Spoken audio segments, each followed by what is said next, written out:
Mr. Chair, just a quick question lang, Mr. Chair, kay Attorney Powa. Gusto lang po namin maklarify. Attorney Powa, ang ginamit niyo pong term kanina is you were pre-terminated, tama po ba? Yes, Mr. Chair. Gusto lang po namin malaman kung kayo po ba ay nag-resign or tinanggal sa OVP?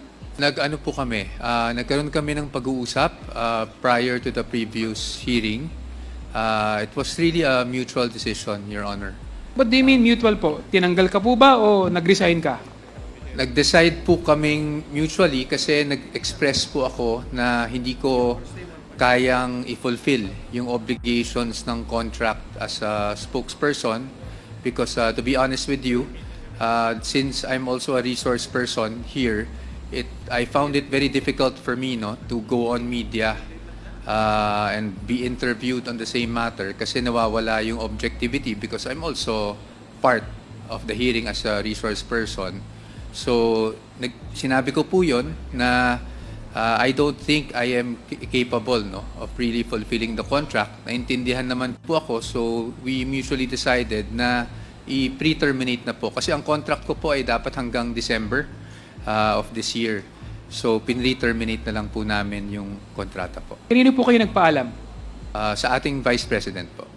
Naging mutual po ba yung decision na ito? Or I would like to think so, Your Honor, to be honest. Kasi ako naman, very forthright ako. Nagsabi ako ng difficulties that I'm encountering.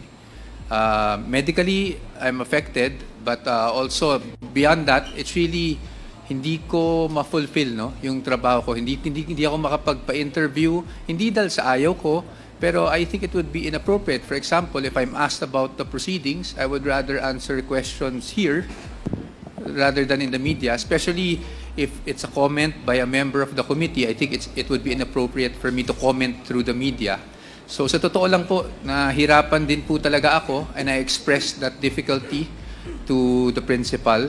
At I'd like to think that she really understood naman po at that's why nag-agree kami to pre-terminate. So I sent in my notice to pre-terminate the contract and wala naman pong naging problema. bakit po kayo nahihirapan? Nahihirapan po ba kayo dahil nahihirapan kayo ipagtanggol siya o meron po bang inuutos sa inyo na... Hindi naman po, Mr. Chair, sorry. Hindi naman po. It's really... try ko pong i-explain. It's for example, meron pong interview regarding the proceedings here.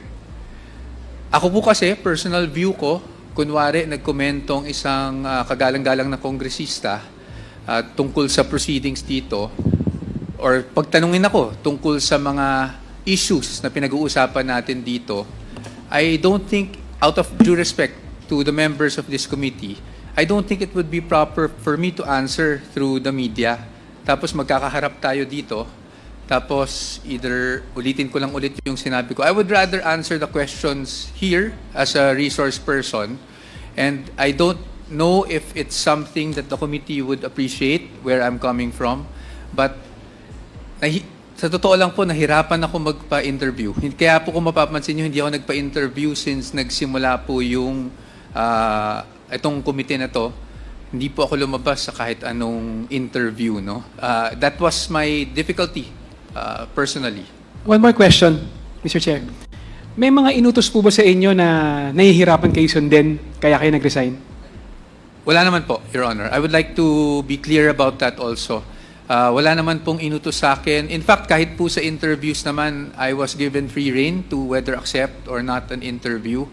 But lately, talaga pong personally, I don't know, it's me. I think it would be inappropriate to answer things through the media rather than through a committee. And then maybe after the investigation, pag may magtanong, then we can all discuss what happened during the committee hearing. Pero kung alam nyo naman po, minsan ang media, minsan tatanungin tayo, ano ang nangyari? Kung kunyari, hindi pa naman napag-uusapan sa committee, ayaw ko sanang pangunahan din po ang ating kagalang-galang na committee. Thank you, Mr. Chair. Thank you.